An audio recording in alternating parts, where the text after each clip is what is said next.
Bien. À nous. C'est votre métier, vous, le hand? Non, une passion. Ouais. Une grande passion, Ouais. c'est sûr. Vous auriez aimé être handballeuse professionnelle? Non, la question s'est jamais C'est posée. vrai. Non, sincèrement, la question s'est jamais posée. Bon. Mais j'admire par contre Ouais.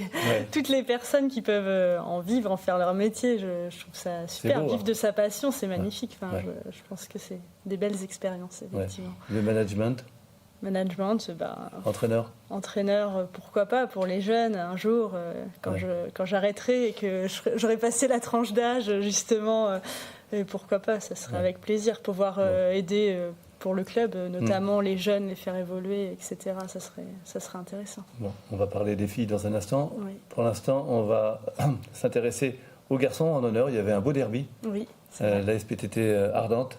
C'était chaud. C'était chaud. Dans le gymnase. Allez, on regarde la SPTT Ardente. Flavien, donc vous tombez de haut ce soir. On fait un mauvais début de match, on rentre pas dans ce match, peut-être trop de pression, je sais pas, mais en tout cas on n'arrive pas à les accrocher et puis on est toujours proche, mais à chaque fois perte de balle ou des choses comme ça et on n'arrive pas à concrétiser. C'est vraiment dommage, on aurait bien aimé avoir cette victoire pour le public qui était là, une belle ambiance, mais on n'arrive pas à faire ce petit truc en plus qui fait qu'on arrive à gagner ou passer devant tout simplement, quoi. Peut-être trop de pression parce qu'à Ardente on les respecte, on les a toujours respectés, peu importe le classement ou ce qu'ils ont pu faire avant. Le match, c'est un match après un match, donc peu importe le classement, on met ça de côté.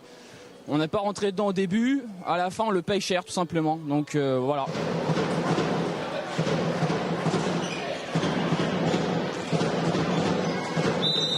Le public était prêt vraiment à miser une pièce sur vous quand vous êtes revenu sur les talons d'Ardente parce que vous avez fait une belle remontada. On dit là, ils vont faire la différence. Et non, c'est Ardente qui a retrouvé les ressources pour reprendre le dessus. Ouais, comme j'ai dit au début, on est vraiment proche, quoi. C'est ça qui est dommage. La semaine dernière, c'était pareil à Celles-sur-Cher. On est vraiment au talon. On arrive à égalité, mais on mène pas. Et puis le plus important, c'est celui qui mène à la fin. Et c'était pas nous ce soir. Les fêtes qui vont faire du bien, on va pouvoir se reposer un petit peu. Certains en ont besoin, donc voilà. Et puis on va revenir plus fort pour finir cette première phase et commencer l'année 2022 comme il se doit. Ça fait plaisir de voir les gars gagner et puis jouer ensemble surtout. Parce que c'est ce qui manquait jusqu'à maintenant. Et ils étaient souvent, il y avait souvent des belles phases, mais trop rares dans le jeu. Là, on essaie de les maintenir. On avait l'envie et cette envie-là, on a gagné. Et je ne m'attendais pas à gagner dès le premier jour, quoi. Ça veut dire que tout est possible puisque Ardente était plutôt dans les profondeurs du classement. Châteauroux en lice pour les premières places. Et finalement, vous avez gagné avec plus 8. Donc forcément, vous avez fait un exploit ce soir. Alors, disons que c'est un match qui va ramener du plus parce que pour ma part, je visais 4 victoires, au moins contre Saint-Douchard et Saint-Florent, c'est ce qui peut assurer le maintien. C'est des points en plus et c'est peut-être, si on arrive à remplir le contrat de Saint-Doul, Saint-Flour, c'est sans doute des points qui vont faire du bien et on pourra regarder plus haut.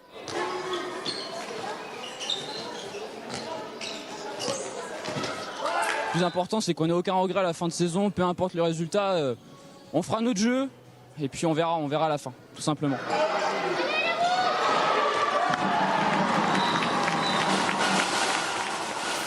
Oui, bon match, belle passion. On a vu Sylvie Pizio qui arbitrait. Qui arbitre, ouais. Qui est coach, qui est votre coach. Qui est ma coach, qui arbitre depuis des années aussi. Oui. Il faut arbitrer avant. Ça fait partie bien des us et coutumes. Oui, c'est vrai. Elle arbitre avant, le lever de rideau. Elle a mis quelques cartons. Après, elle va diriger l'équipe. Exactement. Et elle va rouspéter après l'arbitre. Non, on ne l'entend pas trop. Non, c'est vrai. non, bon. Généralement, ouais. On ne l'entend pas trop. Mais oui, il faut... Dans un club, il faut avoir plusieurs casquettes, je pense. C'est vrai. Pour pouvoir donner. Surtout au hand, c'est obligé. Le fait très bien. Ouais. Alors, ce classico, ce derby, donc il est encore revenu à Issoudun. Oui. Contre Châteauroux. Contre Châteauroux, un derby qui est souvent attendu. On a quand même 2 équipes en National 3 dans l'Indre. Je pense qu'il faut vraiment le mettre en avant. Donc après, souvent, on nous dit que les derbys, ça ne se joue pas, ça se gagne. C'est ce qu'on a réussi à faire samedi. Mais voilà, c'est toujours plaisant de les rencontrer. C'est des filles qu'on connaît, un coach qu'on connaît. Voilà. On va reparler de tout ça et de vous. Après, on va s'intéresser au derby pour l'instant. D'accord. Allez, c'est parti. Classico gagné, très content pour les filles. Très content du résultat, une victoire qui nous est précieuse pour le classement et pour le reste de la saison. Il était important de venir gagner ici. Après, un Classico reste un match à part. On l'a abordé de la meilleure des façons. Le score nous est large. Je suis très, très fier des filles ce soir et c'est une bonne fin d'année pour nous. Mais oui, ce qu'on attend des joueuses, c'est que c'est continuer à s'accrocher. Je pense qu'on peut rien leur reprocher, on peut rien leur dire aux joueuses. Elles sont là tout le temps, elles sont là aux entraînements. Ça, à un moment ou à un autre, ça va payer. Ça va être long, c'est sûr. Mais bon, il y a les petits jeunes qui arrivent derrière et qui poussent. Et puis ça devrait être bien parce qu'on a un très très bel effectif. Mais j'espère pour elles effectivement qu'elles arrivent à je pense que la première victoire, on va la savourer ensemble avec les filles. Oui, c'est sûr. Qu'est-ce qui manque ? Il manque des joueuses, il manque un collectif des joueuses qui seraient sur place à Châteauroux. Le problème c'est toujours le même, c'est garder des joueuses, des jeunes qui sont formés au club et puis qui restent dans le club. Voilà, ce qui manque c'est d'avoir des universités, d'avoir une population comme à Tours, comme à Orléans, comme à Poitiers, à Limoges.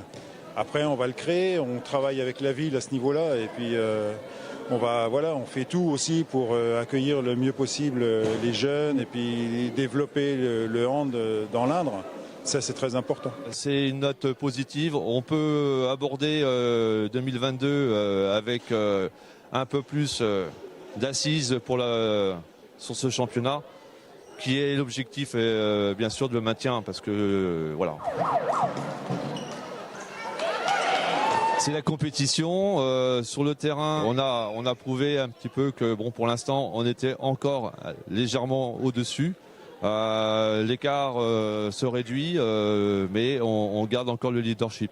Et la deuxième phase, il y a des matchs qui seront très importants pour l'optique du maintien et il faut doubler le nombre de victoires à 6 victoires, 6 ou 7 victoires, on devrait se maintenir. Ce qui est absolument l'objectif du club.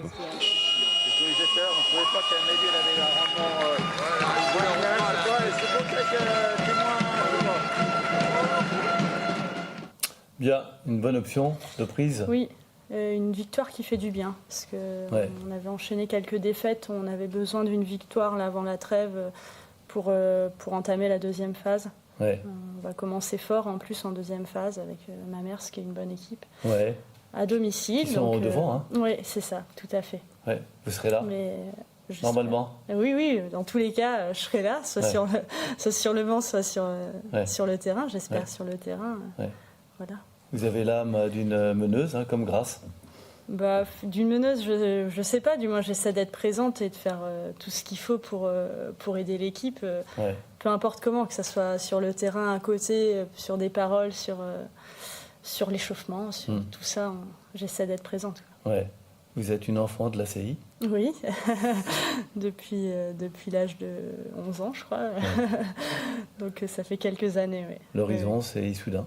Le mercato, on ne peut pas imaginer que vous alliez à la SPTT, par exemple ? Non, j'ai aucune raison. À mon niveau, Issoudun, c'est mon club. Il n'y a pas du tout de raison que je parte. Je suis investie dans ce club-là. Voilà, peu importe ce qu'il en est sportivement, il n'y a aucune raison de partir. La N3, c'est le plus haut niveau auquel vous pouvez aspirer ? À mon niveau, oui. Au niveau de l'équipe d'Issoudun, à l'heure actuelle, on a aussi des blessés, des absentes. Je pense que déjà, il faut se concentrer sur ce niveau-là, être bien milieu de tableau, essayer de jouer ce milieu de tableau comme il faut, montrer qu'on n'est pas monté pour rien aussi, et je pense que c'est ce qu'on fait. Ouais. Maintenant, la suite, il nous faudrait plus de monde, plus de recrues, parce que là, on a 2 équipes et on est limité en termes d'effectifs, en nombre. Surtout. Le Berry, c'est un petit territoire. Ouais. Est-ce qu'il est possible d'avoir tant d'équipes en N3 alors ? Est-ce qu'une entente départementale, alors c'est un loup de mer, Est-ce que c'est possible, souhaitable ? On a vu que Vierzon fait entente avec Bourges. Avec Bourges, avec des résultats moyens. Donc, est-ce que c'est la panacée ou pas ? Est-ce qu'on pourrait envisager Issoudun-Châteauroux ? Est-ce que c'est envisageable ? Après, c'est sans doute une idée. Dire que c'est envisageable, ça se fait sur les jeunes actuellement. Ouais. Donc je pense que pour le territoire, il faut aussi ça. Maintenant, il faut que chaque club puisse avoir du monde aussi. Donc c'est le problème après d'avoir un seul gros club où on a toutes les mêmes personnes. Donc voilà, comment faire évoluer le hand par rapport à ça. Je pense qu'en senior, l'avantage, c'est que on a des moyens de locomotion, on peut prendre la voiture, venir. Nous, on a des joueuses qui viennent de Châteauroux pour venir, qui habitent à Châteauroux. Donc voilà, après, c'est des questions effectivement à se poser, quoi. Vraiment pour voir plus haut. Oui, sinon, vous avez un terrain de chasse qui est le même. C'est pour ça qu'à un moment donné, on ne peut plus grandir. Il y a un moment, on peine à grandir, ou alors il faut vraiment aller chercher plus loin, trouver professionnellement des choses pour des personnes, des recrues. Mais voilà, c'est vrai que pour le moment, on est assez limité. Et puis ça n'empêche pas la passion, on le voit, il y a quand même de la passion, c'est ça aussi qui est important. Oui, tout à fait. On a besoin aussi de ça. Oui, oui, l'investissement. Pas des guerres de chapelle, mais enfin, avoir des matchs passionnés comme ça, c'est bien aussi. Complètement. Ouais. Non, c'est des choses qui sont importantes au quotidien. Et puis on a pour nous, mais le club a peut-être une idée de reconversion pour vous. Je vous propose de regarder, moi. On attend Estelle Morin dès le début de 2022. Elle a eu des petits soucis de santé. Là, elle est en convalescence. La reprise est proche et je pense qu'elle vous annoncera ça dans le magazine de lundi. C'est une joueuse responsable, investie, qui a fait toutes ses classes au club. C'est un peu l'âme de l'ACI dans cette section féminine. Oui, tout à fait. Et qui déçoit rarement, voire jamais. Voilà. J'étais joueur, j'ai pris d'autres responsabilités, mais le club appartient avant tout à l'ensemble des licenciés. Et si Estelle avait un jour souhaité prendre la présidence, ça poserait aucun problème, carrément.